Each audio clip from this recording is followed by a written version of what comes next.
the Mahabharata of Krishna-Dwaipayana Vyasa. Translated into English prose from the original Sanskrit text by Pratap Chandra Roy C.I.E. This free ebook has been downloaded from holybooks.com. Udyoga Parva. Section 1, Sign Udyoga Parva. Om. Having bowed down to Narayana, and Nara the most exalted of male beings, and also to the goddess Saraswati, must the word, Aya be uttered. Vaisampayana said, then those valiant descendants of Kuru, who belonged to the same party with Bharata, having joyfully celebrated the nuptials of Abhimanyu and rested themselves that night, presented themselves at dawn well pleased in the court of Bharata. And the chamber of the king of the Matsya was full of riches, and variegated with choice gems and precious stones, with seats methodically arranged, adorned with garlands, and filled with fragrance. And those mighty monarchs of men all came to that place. And on the seats in front sat the two King Bharata and Drupada. And the revered and aged rulers of the earth, and Balarama and Krishna along with their father, all sat there. And close to the king of Panchala was seated the great hero of the race of C.I.E, together with the son of Rohini.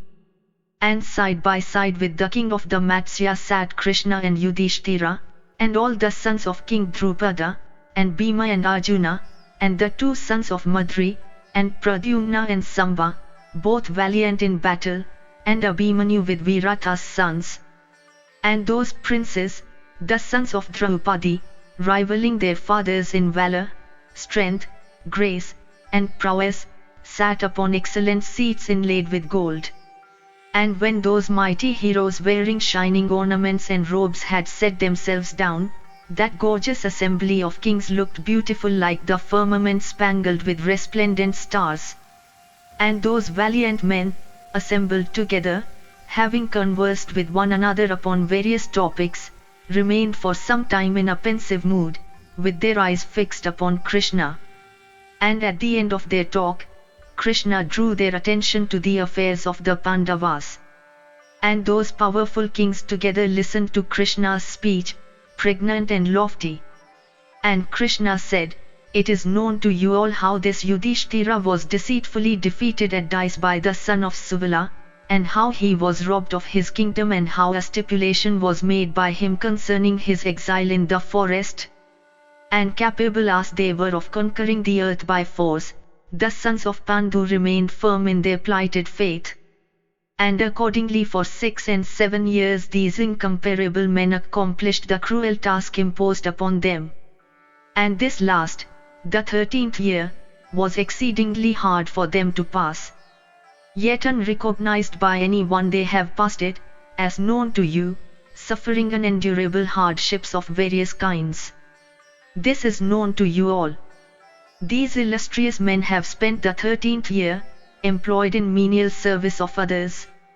This being so, it is for you to consider what will be for the good of both Yudhishthira and Duryodhana, and what as regards the Kurus and the Pandavas will be consistent with the rules of righteousness and propriety and what will meet with the approbation of all.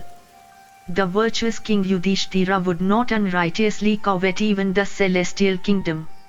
But righteously he would accept the rule even of a single village.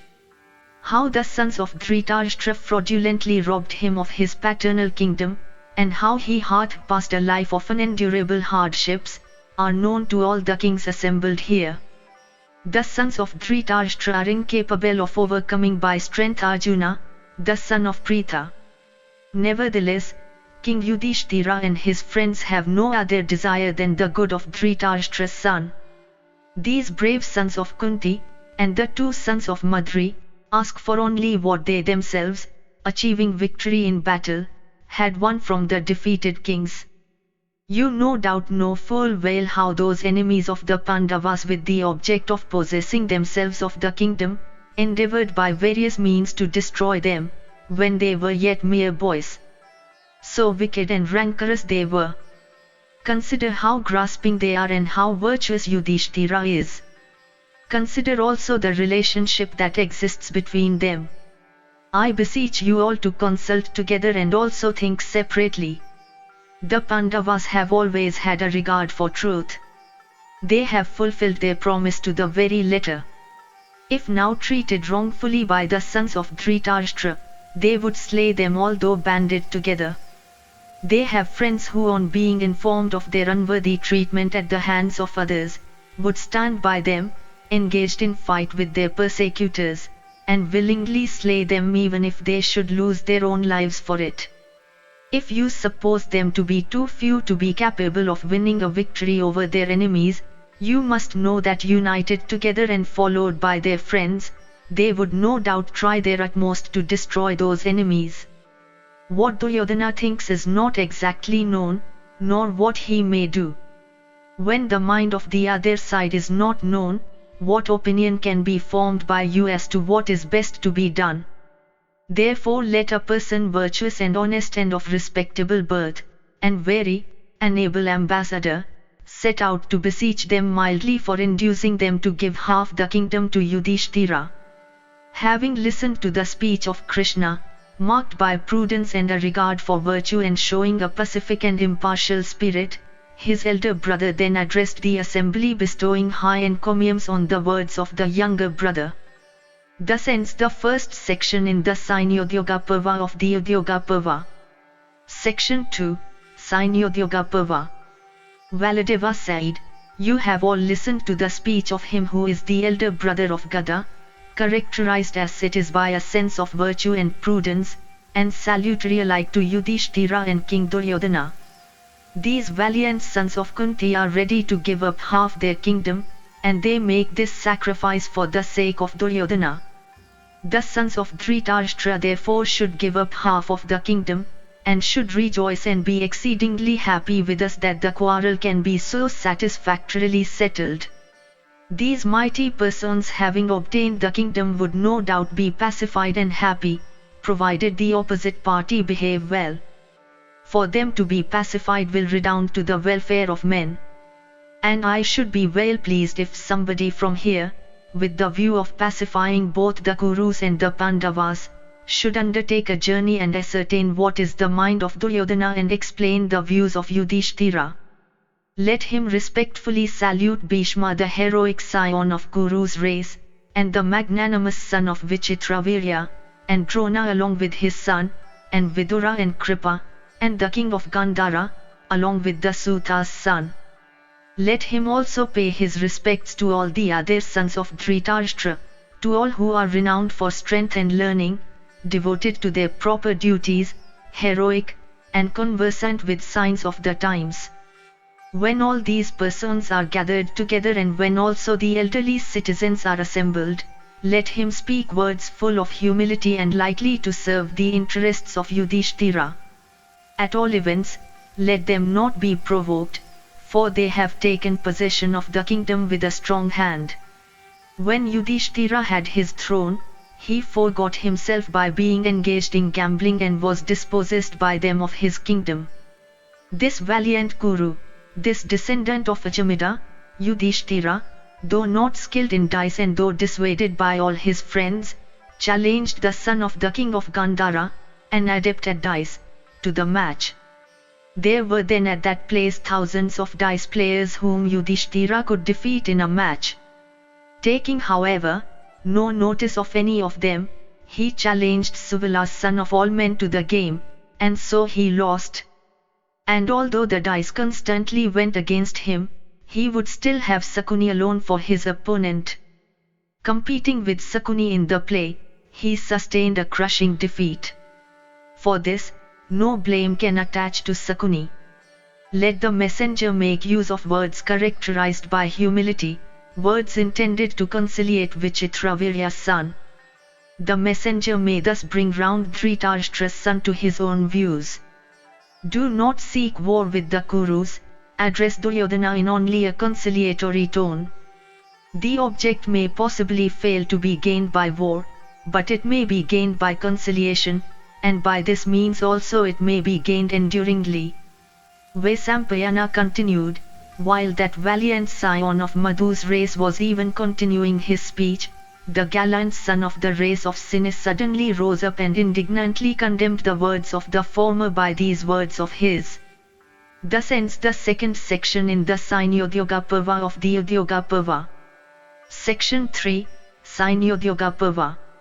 Satyaki said, "Even as some man's heart is, so doth he speak. Thou art speaking in strict conformity with the nature of thy heart. There are brave men, and likewise those that are cowards. Men may be divided into these two well-defined classes. As upon a single large tree there may be two boughs, one of which beareth fruits while the other doth not, so from the self-same line of progenitors may spring persons that are imbecile as well as those that are endowed with great strength. O thou bearing the sign of a plough on thy banner, I do not in sooth condemn the words thou hast spoken, but I simply condemn those, O son of Madhu, who are listening to thy words.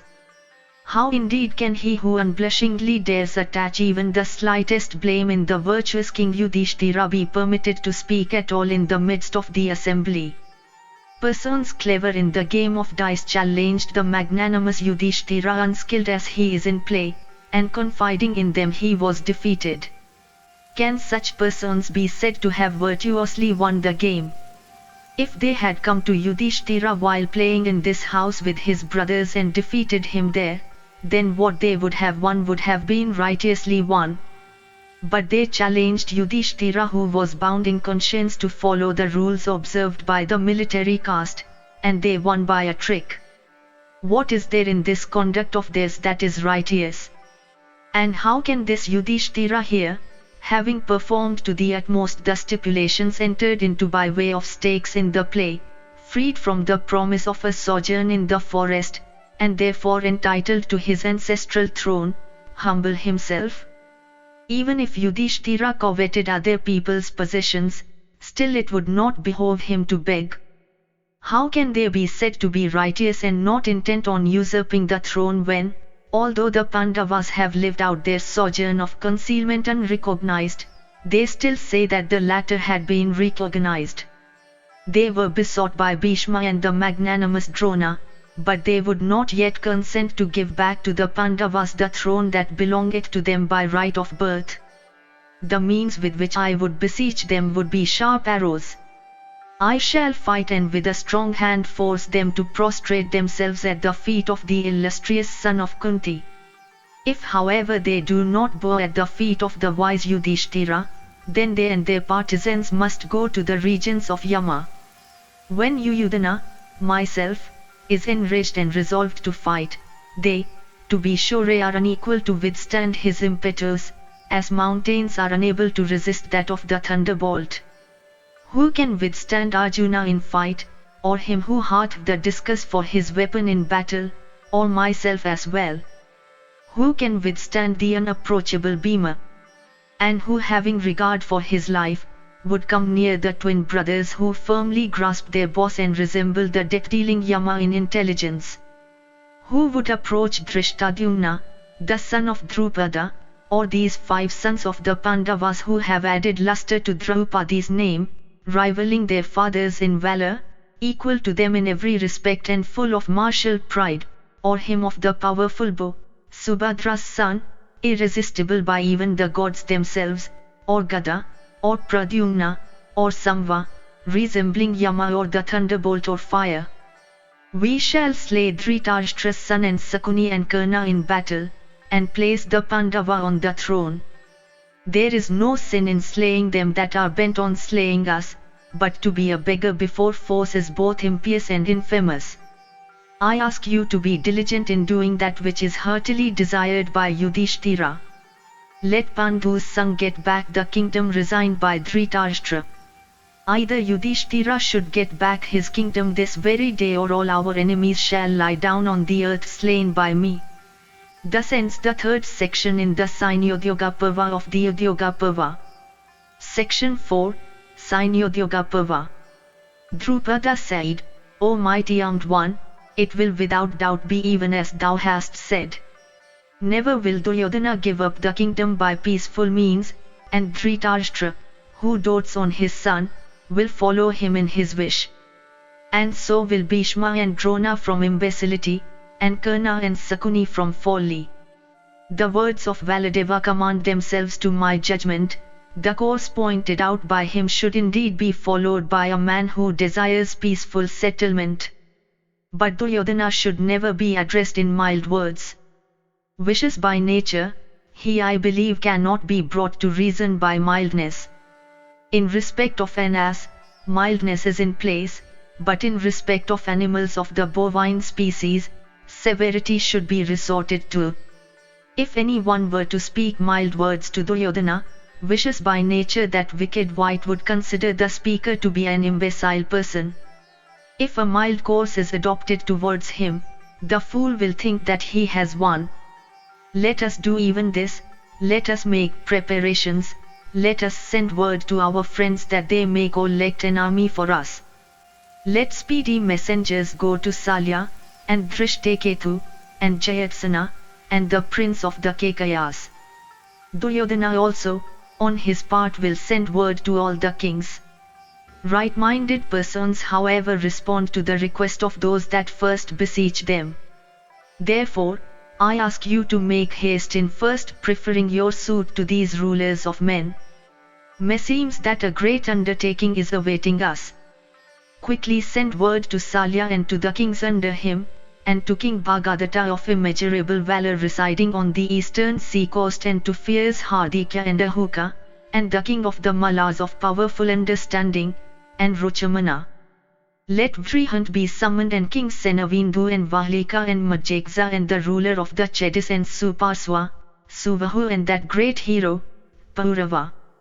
And also the kings of the Sakas, the Pahlavas and the Daradas, and Surari and Nadija, and King Karnavest and Nila, and the valiant King Vairadaman, and Durjaya and Dantavakra, and Rukmi and Janamejaya and Ashada and Vayuveja, and King Purvapali, and Buritejas and Devaka and Ekalaya with his sons, and also the kings of the Krausha race, and the valiant Ksemamuti, and the kings of the Kamboja and the Richika tribes, and of the western sea coast, and Jayatsena and the king of Kashi, and the rulers of the land of the 5 rivers, and the proud son of Kratha, and the rulers of the mountain regions, and Janki and Susaman and Maniman, and Potaimatsyeka, and the valiant Trishtaketu, and the ruler of the kingdom of Pansu, and Pondra and Dandadhara, and the brave Vrihatsana, and Aparajita and Nishada, and Shrinimat and Vasumat, and Vrihadvala of great strength, and Vahu the conqueror of hostile cities, and the warlike King Samudrasena with his son,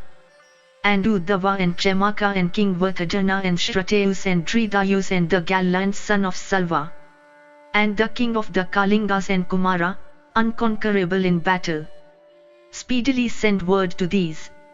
This is what recommends itself to me. And let this my priest, a learned Brahmana, be sent, O king, to Dhritarashtra. Tell him the words he is to say, and what Duryodhana should be told, and how Bhishma is to be addressed, and how Drona, that best of warriors. Thus ends the 4th section in the C.I.E. Udyoga Parva of the Udyoga Parva. Section 5, C.I.E. Udyoga Parva. Krishna said, these words are worthy of the chief of the Somaka tribe, and are calculated to promote the interests of Pandu's son of immeasurable strength.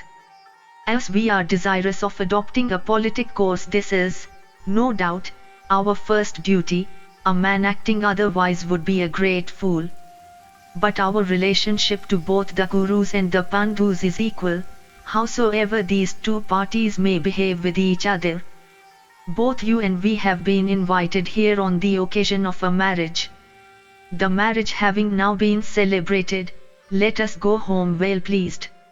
You are the foremost of kings, both in years and learning, and here we all no doubt are as if your pupils.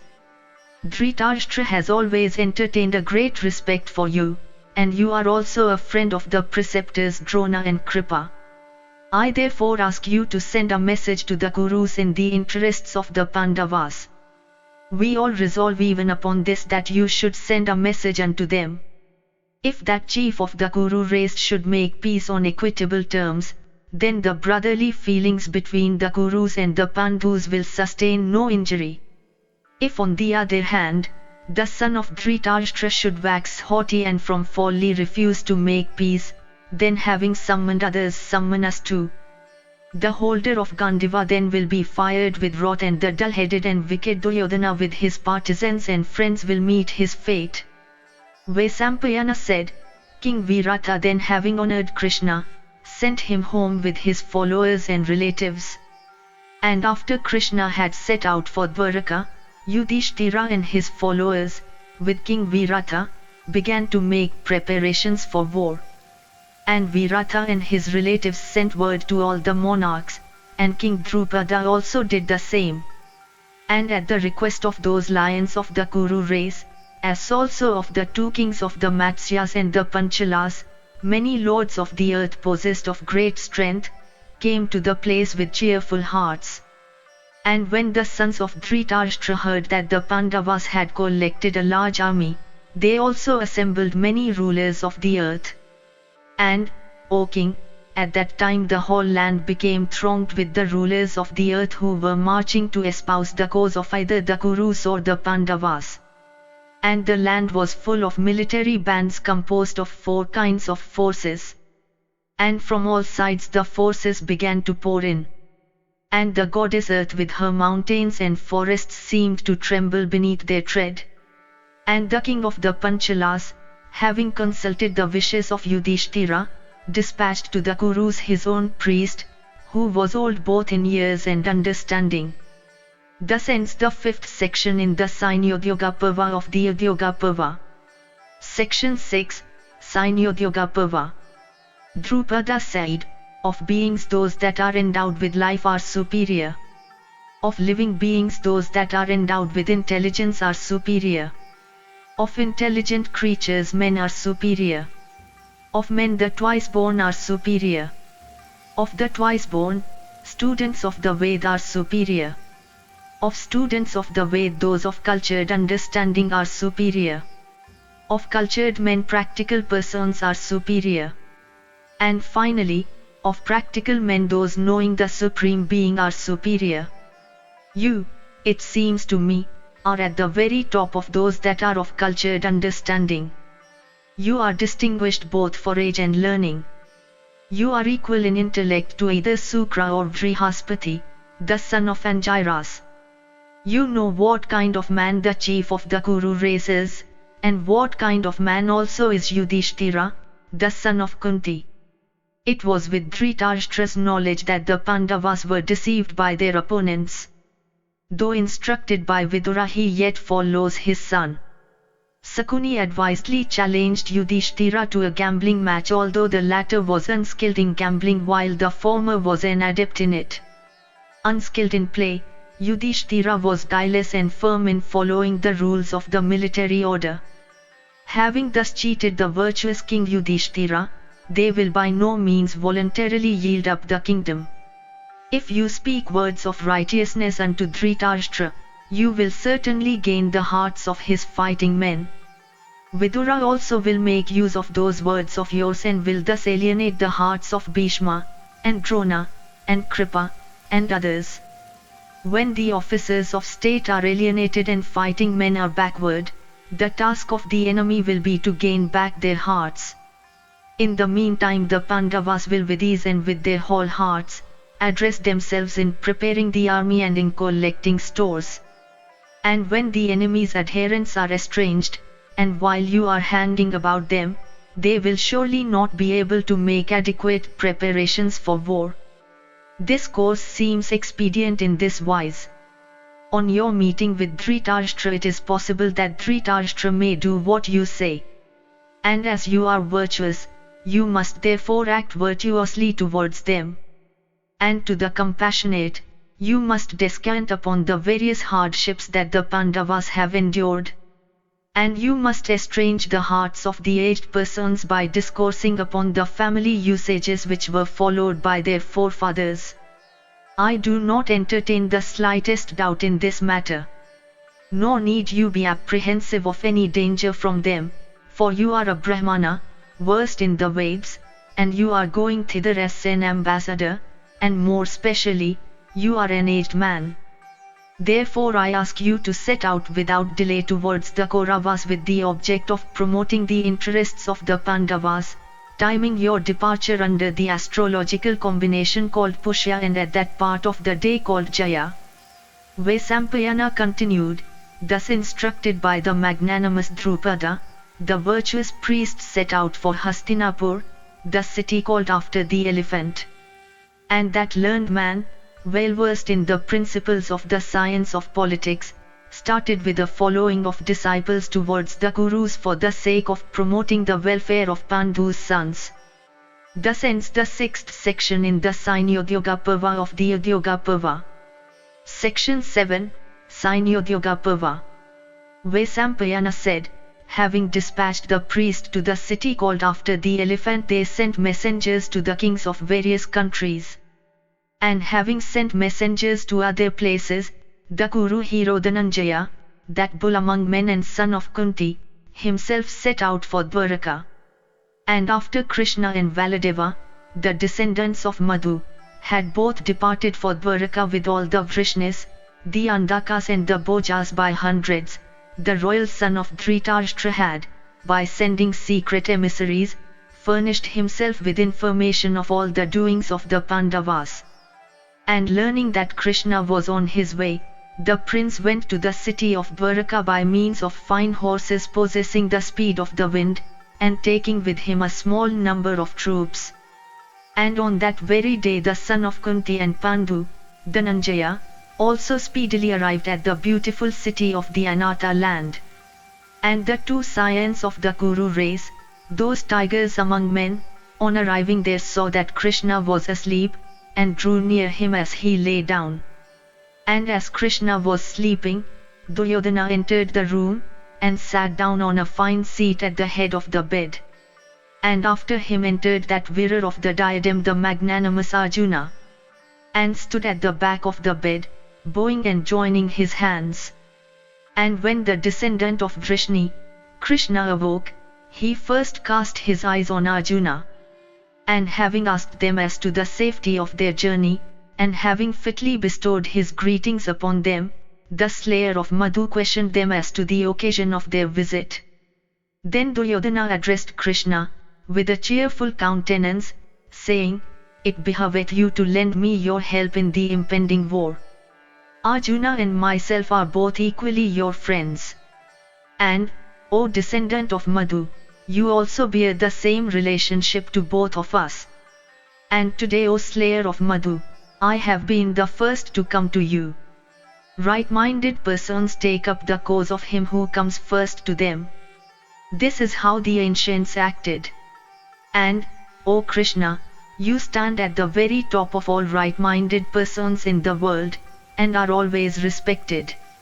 I ask you to follow the rule of conduct observed by right-minded men." Thereat Krishna replied, "That you have come first, O king, I do not in the least doubt.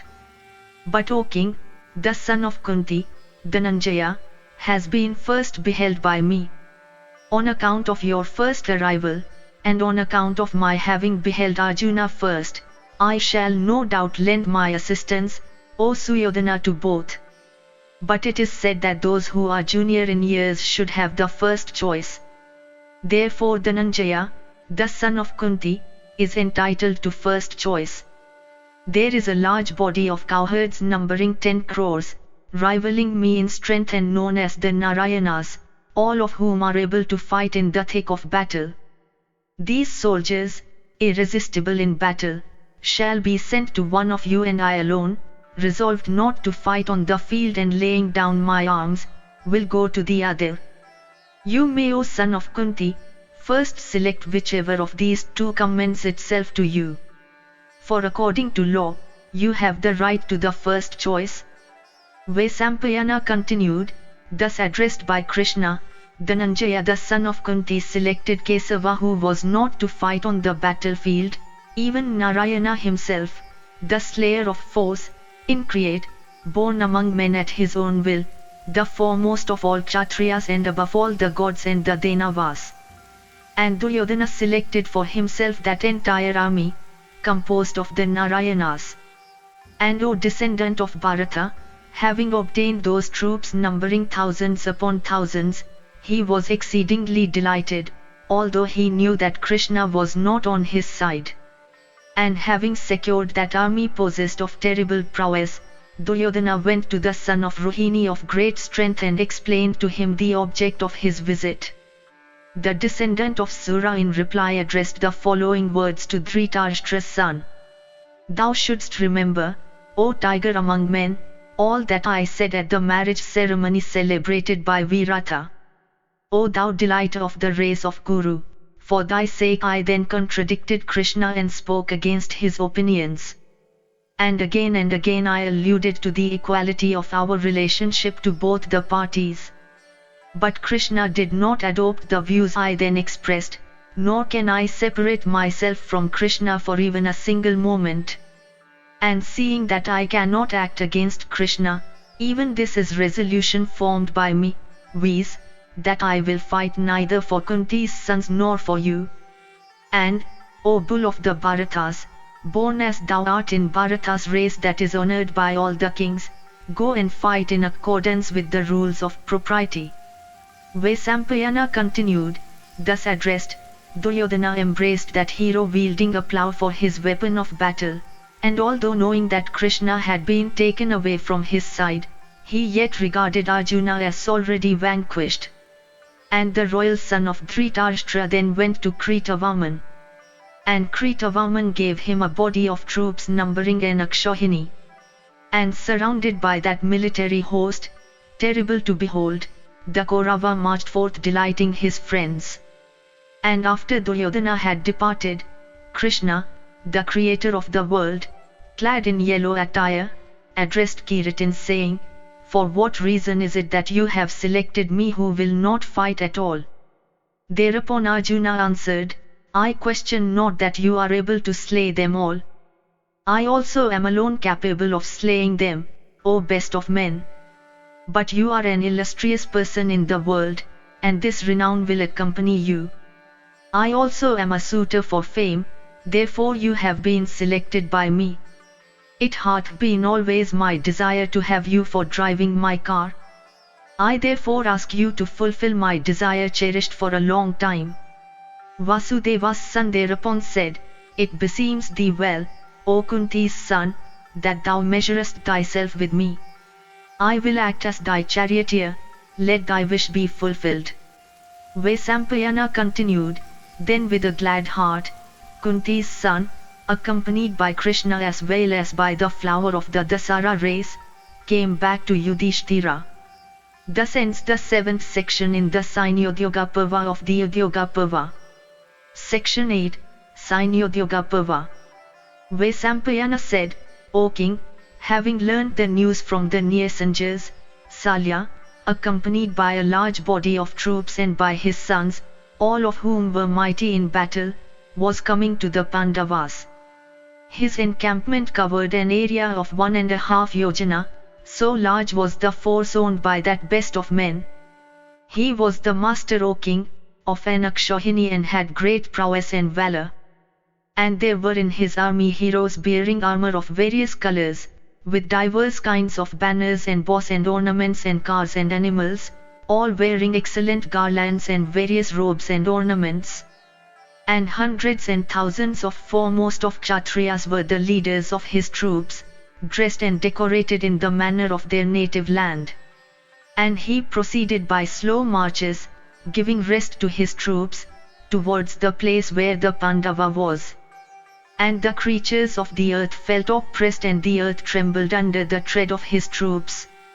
And King Duryodhana, hearing that magnanimous and mighty hero was on his way, hastened towards him and paid him honors, O best of the Bharata race, and caused finely decorated places of entertainment to be constructed at different spots for his reception, on beautiful sites, and whither many artists were directed to entertain the guests. And those pavilions contained garlands and meat and the choicest viands and drinks, and wells of various forms, capable of refreshing the heart, and tanks of various forms, and edibles, and roomy apartments. And arriving at those pavilions, and waited upon like a very god by the servants of Duryodhana located at different spots, Salya reached another house of entertainment resplendent as a retreat of the celestials. And there, greeted with choice creature comforts fit for beings superior to man, he deemed himself superior even to the Lord himself of the gods and thought meanly of Indra as compared with himself. And that foremost of Kshatriyas, well pleased, asked the servants, saying, "Where are those men of Yudhishthira, who have prepared these places of refreshment? Let those men who made these be brought to me. I deem them worthy of being rewarded by me. I must reward them, let it so please the son of Kunti." The servants, surprised, submitted the whole matter to Duryodhana. And when Salya was exceedingly pleased and ready to grant even his life, Duryodhana, who had remained concealed, came forward and showed himself to his maternal uncle. And the king of the Madras saw him and understood that it was Duryodhana who had taken all the trouble to receive him. And Salya embraced Duryodhana and said, "Accept something that you may desire." Duryodhana thereupon said, "O thou auspicious one, let thy word be true, grant me a boon. I ask thee to be the leader of all my army." Vaisampayana continued, and hearing this, Salya said, "Be it so. What else is to be done?" And the son of Gandhari repeated again and again, "It is done." And Salya said, "O Duryodhana, O best of men, go to thy own city. I shall proceed to pay a visit to Yudhishthira, the subduer of force. O king, I shall speedily come back, O ruler of men. That best of men, Pandhu's son Yudhishthira, must by all means be visited by me." And hearing this, Duryodhana said, "O king, O ruler of the earth, having seen the Pandava, come speedily back. I depend entirely upon thee, O king of kings. Remember the boon that thou hast granted me." And Salya answered, "Good betide thee. I shall come speedily back. Repair to thy own city, O protector of men." And then those two kings Salya and Duryodhana embraced each other. And having thus greeted Salya, Duryodhana came back to his own city. And Salya went to inform the sons of Kunti of that proceeding of his. And having reached Upalavya, and entered the encampment, Salya saw there all the sons of Pandhu. And the mighty armed Salya, having met the sons of Pandhu, accepted as usual water for washing his feet, and the customary gifts of honor including a cow.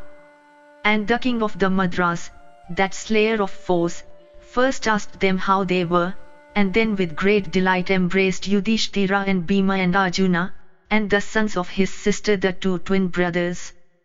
And when all had sat down, Salya spoke to Yudhishthira, the son of Kunti, saying, "O tiger among kings, O thou delighter of the race of Kuru, is it all well with thee?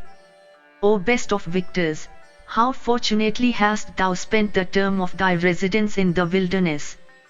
O king, O lord of monarchs, it was an exceedingly hard task that thou hast performed by dwelling in the wilderness together with thy brothers and this noble lady here. And awfully difficult task again was that sojourn of thine, the period of concealment, which task also thou hast performed, O descendant of Bharata, for one pulled down from a throne it is nothing but hardship that awaits him. O king, where is there any happiness for him? O afflicter of thy foes, in compensation for all this vast misery wrought by Dhritarashtra's son, thou wilt attain to proportional happiness after having killed thy foes. O great king, O lord of men, the ways of the world are known to thee. Therefore, O my son, thou art never guided by avarice in any of thy dealings. O descendant of Bharata, do thou tread on the footprints of ancient saintly kings. My son, Yudhishthira, be steady in the path of liberality, and self-abnegation, and truth. And, O royal Yudhishthira, mercy and self-control, and truth and universal sympathy, and everything wonderful in this world, are to be found in thee. Thou art mild, munificent, religious, and liberal, and thou regardest virtue as the highest good. O king, many are the rules of virtue that prevail amongst men, and all those are known to thee. O my son, O afflicter of foes, thou knowest in fact everything relating to this world. O king, O best of Bharata's race, how lucky it is that thou hast come out of this difficulty of thine. How lucky, O king, O foremost of monarchs, O Lord, it is that I see thee, so virtuous a soul, a treasure house of righteousness, freed with thy followers from this. Vaisampayana continued, then, O descendant of Bharata, the king spoke of his meeting with Duryodhana and gave a detailed account regarding that promise of his and that boon granted by himself. And Yudhishthira said, O valiant king, it has been well done by thee that being pleased at heart thou hast plighted thy truth to Duryodhana. But good betide thee, O ruler of the earth, I ask thee to do one thing only, king, O best of men, thou wilt have to do it solely for my sake, though it may not be proper to be done. O valiant one, hear what I submit to thee. O great king, thou art equal to Krishna on the field of battle. When, O best of kings, the single combat between Karna and Arjuna will take place, I have no doubt thou wilt have to drive Karna's car. On that occasion, if thou art inclined to do good to me, thou must protect Arjuna. O king, thou must likewise so act that the Suta's son Karna may be dispirited and the victory may be ours. Improper it no doubt is, but, O my uncle, for all that thou must do it. Salya said, good betide thee. Listen, O son of Pandu. Thou tellest me to so act that the vile son of the Suta may be dispirited in fight. To be sure, I shall be his charioteer on the field, for he always considers me equal to Krishna. O tiger-like descendant of Kuru, I shall certainly speak to him, when desirous of fighting on the field of battle, words contradictory and fraught with harm to him, so that bereft of pride and valor, he may be easily slain by his antagonist. This I tell thee truly. Asked by thee to do it, this I am determined to do, O my son. Whatever else I may be able to bring about, I shall do for thy good. Whatever troubles were suffered by thee together with Draupadi on the occasion of the game at dice, the rude inhuman words uttered by the Suta's son, the misery inflicted by the Asura Jata and by Kichheka, O illustrious one, all the miseries experienced by Draupadi, like those formerly experienced by the Mayanti, will all, O hero, end in joy.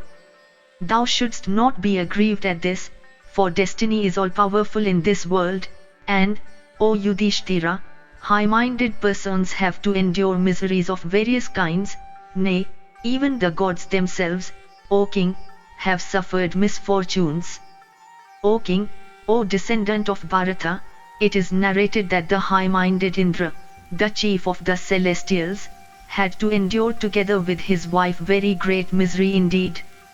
Thus ends the 8th section in the C.I.E. Udyoga Parva of the Udyoga Parva. Section 9, C.I.E. Udyoga Parva.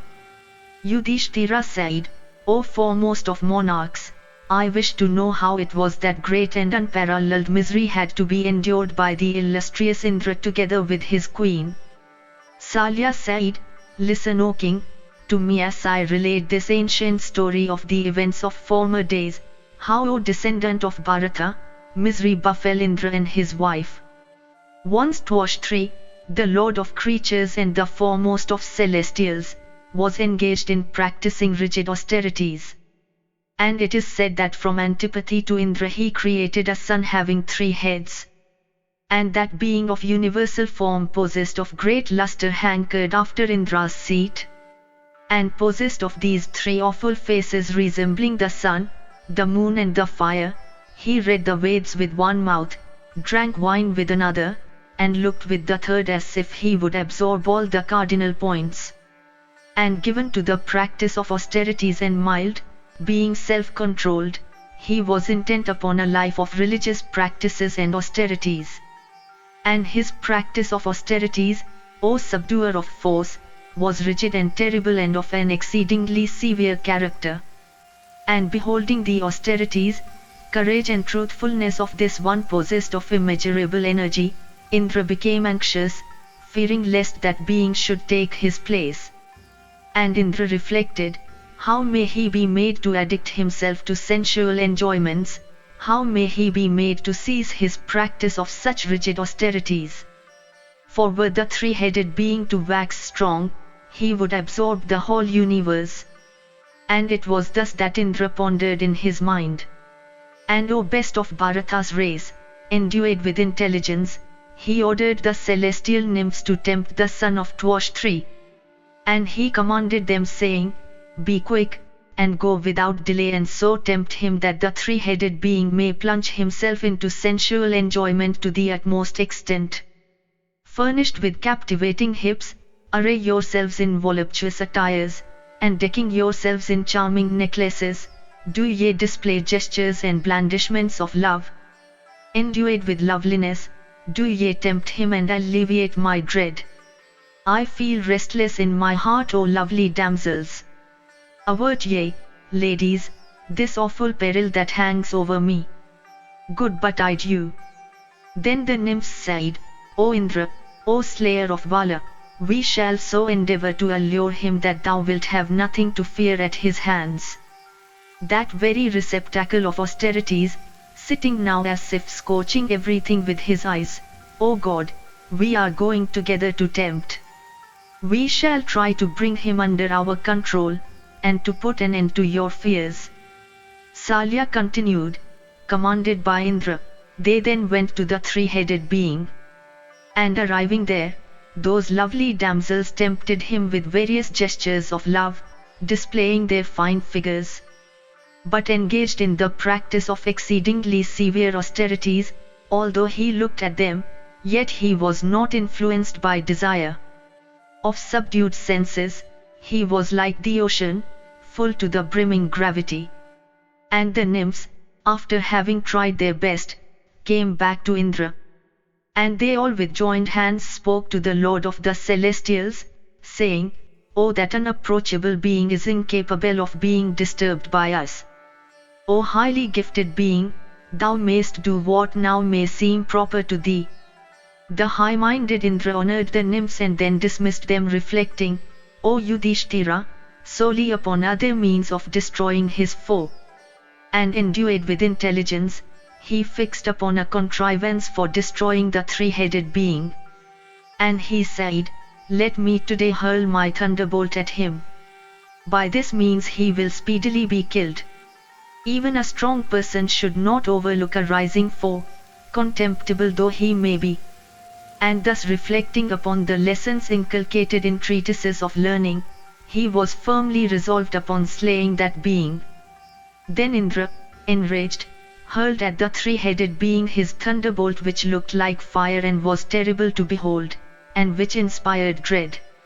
And forcibly struck by that thunderbolt, he was slain and fell down, as falls on the earth the loosened summit of a hill. And beholding him slain by the thunderbolt, and lying down huge as a hill, the chief of the Celestials found no peace, and felt as if scorched by the effulgent appearance of the dead, for though slain, he had a blazing and effulgent appearance and looked like one alive. And, strange to say, though lifeless, his heads seemed to be alive as they were beheld lying low on the field. And exceedingly afraid of that lustre, Indra remained plunged in thought. And at that time, O great king, bearing an axe on his shoulder, a carpenter came to the forest and approached the spot where lay that being. And Indra, the lord of Sachi, who was afraid, saw the carpenter come there by chance. And the chastiser of Paka said unto him immediately, Do this my behest. Quickly cut off this one's heads. The carpenter thereupon said, His shoulders are broad, this axe will not be able to cut them off. Nor shall I be able to do what is condemned by righteous persons. And Indra said, Do not fear, quickly do what I say, at my command thy axe shall equal the thunderbolt. The carpenter said, whom am I to take thee to be who hast done this frightful deed today? This I wish to learn, tell me the exact truth. And Indra said, O carpenter, I am Indra, the chief of the gods. Let this be known to thee. Do thou act just as I have told thee. Do not hesitate, O carpenter. The carpenter said, O Indra, how is it that thou art not ashamed of this thy inhuman act? How it is that thou hast no dread of the sin of slaying a Brahmana, after having slain this son of a saint? Indra said, I shall afterwards perform some religious ceremony of a rigorous kind to purify myself from this taint. This was a powerful enemy of mine whom I have killed with my thunderbolt. Even now I am uneasy. O carpenter, I indeed dread him even now. Do thou quickly cut off his heads. I shall bestow my favor upon thee.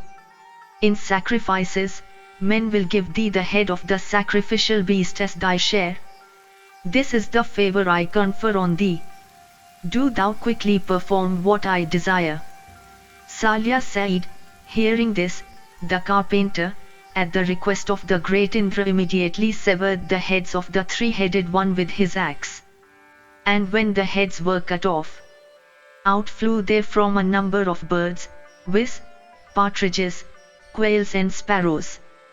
And from the mouth wherewith he used to recite the Veds and to drink the Soma juice, came out partridges in quick succession. And, O king, O son of Pandu, from the mouth with which he used to look at the cardinal points as if absorbing them all, a number of quails came forth. And from that mouth of the three-headed being which used to drink wine, out flew a number of sparrows and hawks. And the heads having been cut off, Indra was freed from his trepidation, and went to heaven, glad at heart. And the carpenter also went back to his house. And the slayer of Asuras, having killed his foe, considered his object gained.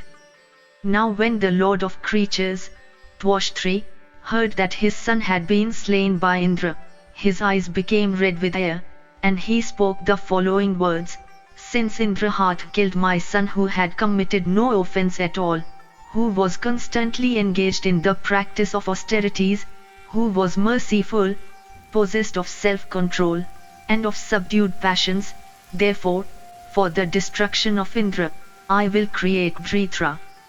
Let the worlds behold what power I possess, and how mighty is the practice of austerities. Let that inhuman, wicked-minded, Lord of the gods also witness the same. And saying this, that enraged one, famous for his austerities, washed his mouth with water, made offerings on the fire, created the terrible Vritra, and spake to him saying, O destined slayer of Indra, grow in might even from the strength of my austere rites. And that Asura grew in might, towering towards the firmament, and resembling the son of fire. And he asked, risen like the doomsday sun, what am I to do? Kill Indra was the reply. And then he departed towards the celestial regions. And next ensued a great fight between Vritra and Indra, both fired with wrath. And there took place a terrible combat, O best of Kuru's race. And the heroic Vritra seized the celestial lord who had performed 100 sacrifices. And filled with wrath, he whirled Indra and threw him into his mouth. And when Indra was swallowed up by Vritra, the terrified senior gods, possessed of great might, created Jrimbika to kill Vritra. And as Vritra yawned and his mouth opened, the slayer of the Asura Vala contracted the different parts of his body, and came out from within Vritra's mouth. And thenceforth the yawn attaches itself to the living breath of animated beings in 3 worlds. And the gods rejoiced at the egress of Indra. And once again commenced the terrible fight between Vritra and Indra, both full of ire.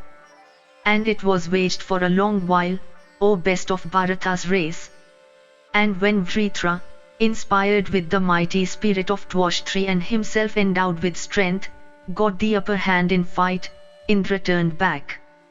And on his retreat, the gods became exceedingly distressed.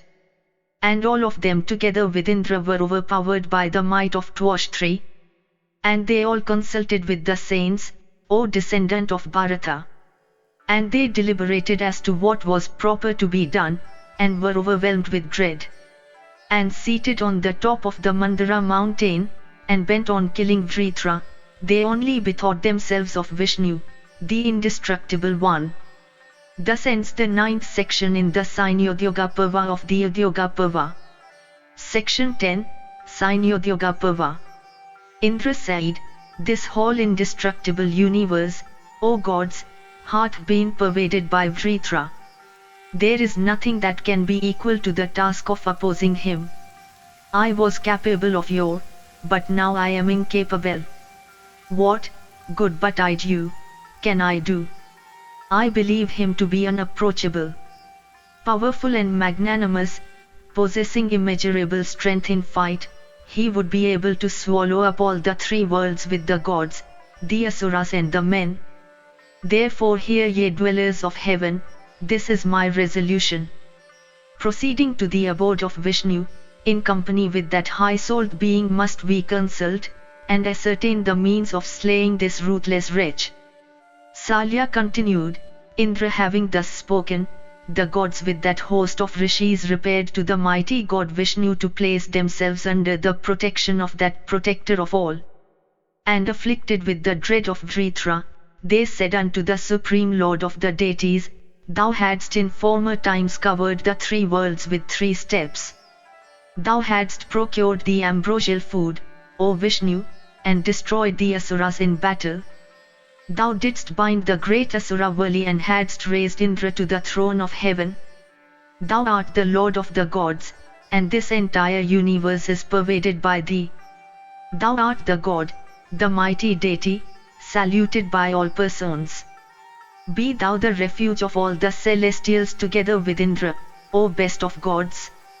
The whole universe, O slayer of asuras, hath been pervaded by Vritra." And Vishnu said, "I am no doubt bound to do what is for your good. I shall therefore tell you of a contrivance whereby he may be annihilated. Do ye with the rishis and the Gandharvas repair to the place where Vritra, that bearer of a universal form is, and adopt towards him a conciliatory policy. You will thus succeed in overthrowing him. By virtue of my power, victory, ye gods, will be won by Indra, for, remaining invisible, I shall enter into his thunderbolt, that best of weapons. O foremost of gods, depart ye with the rishis and the Gandharvas. Let there be no delay in effecting a peace between Indra and Vritra." Salya continued, when he had thus spoken, the rishis and the celestials placed Indra at their head, and uniting together, went away. Approaching Indra they beheld Vritra glowing and resplendent as if scorching the 10 points, and swallowing all the 3 worlds, and resembling the sun or the moon. And then the rishis came up to Vritra and spoke to him in conciliatory terms, saying, "O thou unconquerable being, the whole of this universe hath been pervaded by thy energy. Thou art not able however to overpower Indra, O best of mighty beings. A long period hath now elapsed since you began to fight. All beings, with the gods and the asuras and men, are suffering from the effects of the fight. Let there be eternal friendship between thee and Indra. Thou shalt be happy and shalt dwell eternally in Indra's regions." And the mighty Vritra, having heard the words of the saints, bowed his head unto them. And the asura thus spoke, "What you, O highly gifted beings, and also all these Gandharvas are saying, I have heard. Ye stainless beings, hear also what I have got to say. How can there be peace between us two, Indra and myself? How can there be friendship, ye gods, between two hostile powers?" The rishis said, "Friendship among righteous persons happens at a single meeting. It is a desirable object. Thereafter will happen what is fated to be. The opportunity of forming friendship with a righteous person should not be sacrificed. Therefore, the friendship of the righteous should be sought.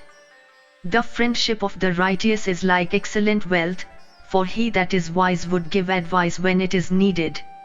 The friendship of a good person is of great use, therefore, a wise person should not desire to kill a righteous one. Indra is honored by the righteous, and is the refuge of magnanimous persons, being veracious, and unblameable, and knows what virtue is, and is possessed of a refined judgment. Let there be eternal friendship between thee and Indra, as described above. In this way, have faith in him, let not thy heart be differently inclined. Salya said, hearing these words of the great rishis, the illustrious Asura spoke to them, no doubt the rishis, endued with supernatural powers, are to be respected by me. Let what I am going to say, ye gods, be performed in its entirety, then I shall do everything that these best of Brahmanas have said to me.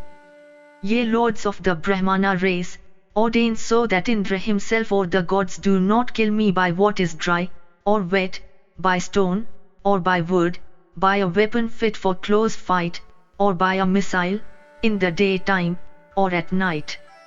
On those terms eternal peace with Indra would be acceptable to me. Very good, was what the rishis told him, O best of Bharata race.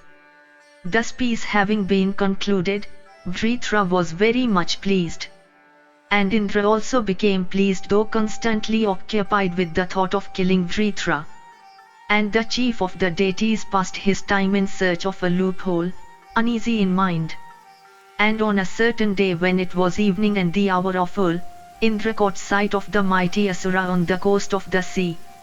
And he bethought himself of the boon that was granted to the illustrious Asura, saying, this is the awful evening time, it is neither day, nor night, and this Vritra, my enemy, who hath stripped me of my all, must undoubtedly be killed by me.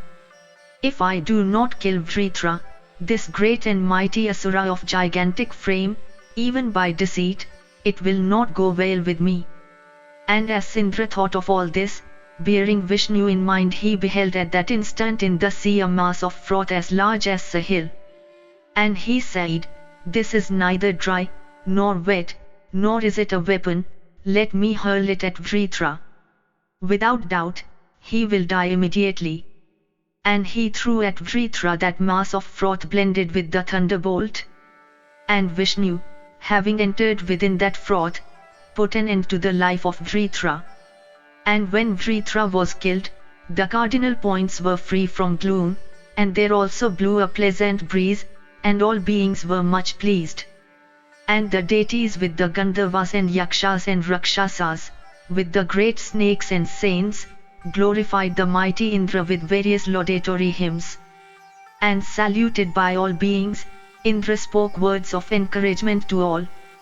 And his heart was glad, as also that of every one of the gods, for having killed the foe. And knowing the nature of virtue, he worshipped Vishnu, the most praiseworthy of all objects in the world. Now, when the mighty Vritra, terrible to the gods, was killed, Indra became overpowered by falsehood, and he became exceedingly sad, and he was also overpowered by the sin of Brahmanicide on account of having killed the three-headed son of Twashtri. And he betook himself to the confines of the worlds, and became bereft of his senses and consciousness. And overpowered by his own sins, he could not be recognized. And he lay concealed in water, just like a writhing snake. And when the Lord of Celestials, oppressed with the dread of Brahmanicide, had vanished from sight, the earth looked as if a havoc had passed over it. And it became treeless, and its woods withered, and the course of rivers was interrupted, and the reservoirs lost all their water, and there was distress among animals on account of cessation of rains. And the deities and all the great rishis were in exceeding fear, and the world had no king, and was overtaken by disasters. Then the deities and the divine saints in heaven, separated from the chief of the gods, became terrified, and wondered who was to be their king. And nobody had any inclination to act as the king of the gods. Thus ends the 10th section in the C.I.E. Udyoga Parva of the Udyoga Parva.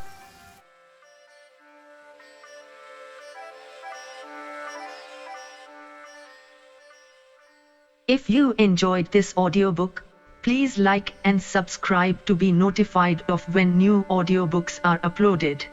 Thank you for listening and learning. Shanti.